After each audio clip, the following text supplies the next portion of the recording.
Hey everyone, welcome to Hangar 14, or welcome back to Hangar 14 if you're a returning subscriber. And if so, thanks man, I appreciate it. If you haven't subscribed yet, please make sure to do so. We got some more videos coming out real soon. We got some product reviews, we got some builds going on, and then hopefully the continuation of this new series that I'm just about to start here at Hangar 14, which we're going to be calling Dumb Thumbed. Alright, so if you've been around the hobby for a while, you might have heard that term. Might be a little bit of an older term.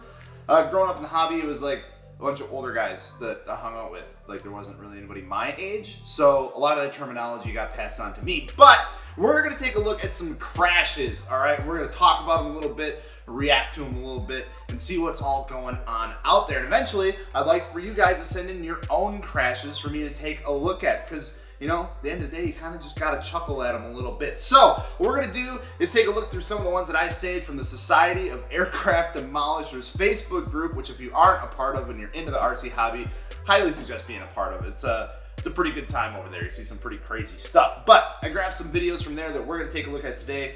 And you know, can't say that I'm without my fair share of crashes as well. So we're gonna throw one of those in the mix too. So before we go ahead and get into this, like I said, don't forget to subscribe, like this video, and of course check out some of the other stuff we got going on over here as well.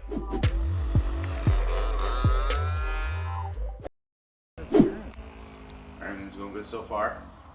Oh crap. Coming in, yep. Dead stick. Yep, dead stick. Been there many times. The joys of gas-powered airplanes. I still like gas-powered airplanes. Looks like he's got it though. He's pretty far up, but I mean, these planes are pretty light nowadays. Oh! A little rough. But you know, it could have been way worse. It could have been way worse. I think he did a fantastic job bringing that in. Like I said, he was pretty far out there. At least the video made it look like he was pretty far out there. And not at crazy high altitude or anything. So to be able to turn around a dead stick like that, get it to land, and looks like everything was in one piece. Good job. Looks like we got like a big slope, so a big glider. Oh!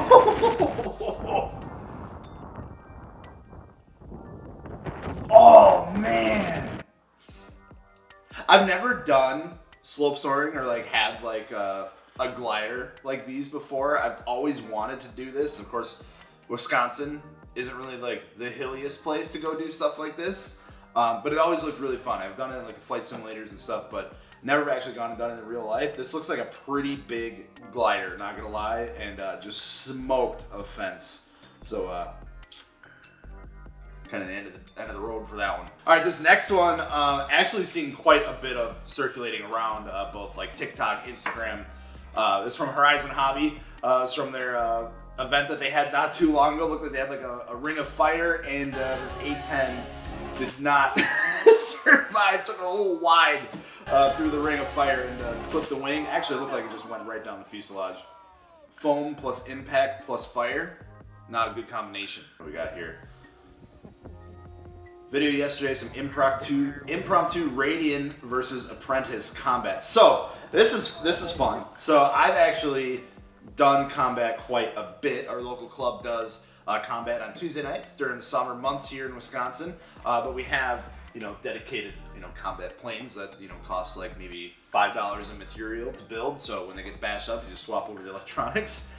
Can't say that we've ever brought an Apprentice and a Radian out there to do combat, but I'm excited to see how this goes. Oh man, I was hoping for a good video.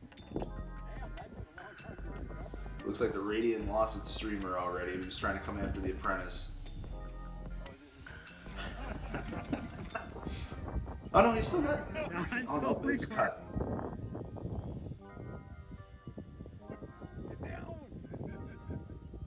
It's so slow. Oh, did he get it? I think he got it. The Apprentice doesn't have the streamer anymore. There is definitely contact. Oh boy. Well, now we're just getting rowdy. Now we're just off for blood. Okay, well, there's no streamer. Oh!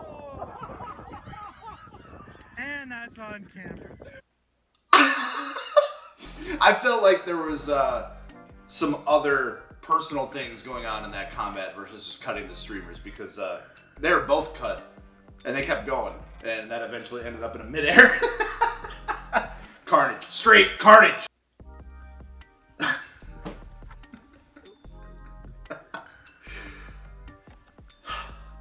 Have you guys ever had those times where you had to like grab a shovel to dig your plane out of the dirt because it just absolutely lawn darted itself into the ground at like Mach 5? Oh man, he's not gonna be able to get his engine back. That had to be a heavy hit. Holy crap. Shit, we're gonna need a shovel. You can't even see it. It's the whole like cowl and front end is just smoked into the ground. Oh man, that's good. Oh, hopefully it cooled down a little bit there. Holy cow. Just grabbed straight into the muffler. Alright, so like I said, I'm not without faults here either. As fun it is to like laugh at and see other people's demise of their airplanes. Like I said, I'm not without fault either. I've had my fair share of crashes in the 20-some years that I've been flying radio-controlled models. And probably the one that hurts the most to look back at, even though the video isn't like as crazy or anything, the damage was pretty severe and has grounded the airframe. It's actually sitting right over there. I might fix it one day. I don't know. It just kind of weirds me out a little bit with how much damage was done. But this was my Pilot Extra 330 SC. Had a DLE 65 in it. Flew this plane for quite a while, quite a few years. We were up in Green Bay flying, and the DLE, I don't know if it was just the way we had it set up or what, but it would always have trouble starting. So what we would have to do is like kind of prime it by like taking the spark plug out and just like shooting some gas on it or like up in the chamber, putting the spark plug back on, slapping the ignition coil back on, and then start right up. It'd be fine. It'd have no issues. Especially if it was like the first flight of the day. So I did that, but I forgot to check the security of the actual ignition coil wire to the spark plug. So right about the time that I took off, the amount of G-forces that came up when I pulled up here made the wire fall off, which in turn caused the engine to shut off. And I was at such slow airspeed yet and very low altitude, I immediately pitched the nose down like as you're supposed to do, but just didn't have enough to pull out of the dive that I put myself into, and eventually just kind of like 30 degree hit the ground, smoked up the firewall, it busted behind the canopy a little bit, some supports where the wings go, got pretty messed up. So it's kind of a sad day, but you know, you live and you learn. I'll never not check that wire again. I'll make sure that that thing is like duct taped on there or something, or whatever I have to do to make sure that that never falls off again, because that was really stupid. It really sucked and it cost a lot of money. So there you have it. That is the first episode of Dumb Thumb. Like I said, if you want to submit your crashes beyond an episode, that'd be really awesome. I want to continue doing this maybe a couple times a month or something like that. So you can send your submissions to hanger14rc@gmail.com. Put a subject line, Dumb Thumb submission or something like that. And I want to see your photos. I want to see your videos of your guys' crashes. Maybe, you know, we can get them on an episode. But thank you guys so much for watching. Like I said, don't forget to subscribe. It helps out a ton. Like the video, share this with your friends. And yeah, stay tuned for some more content coming out very, very soon. Got some cool stuff showing up in the mail. Probably by the time this goes up, it should almost be here or be here. And we'll be in the assembly of that and we can go do a review of it. I'm really excited for it. Something that I've really never had experience with before. So yeah, stay tuned. In the meantime, you guys have a good one. Stay flying. We'll see you in the next one.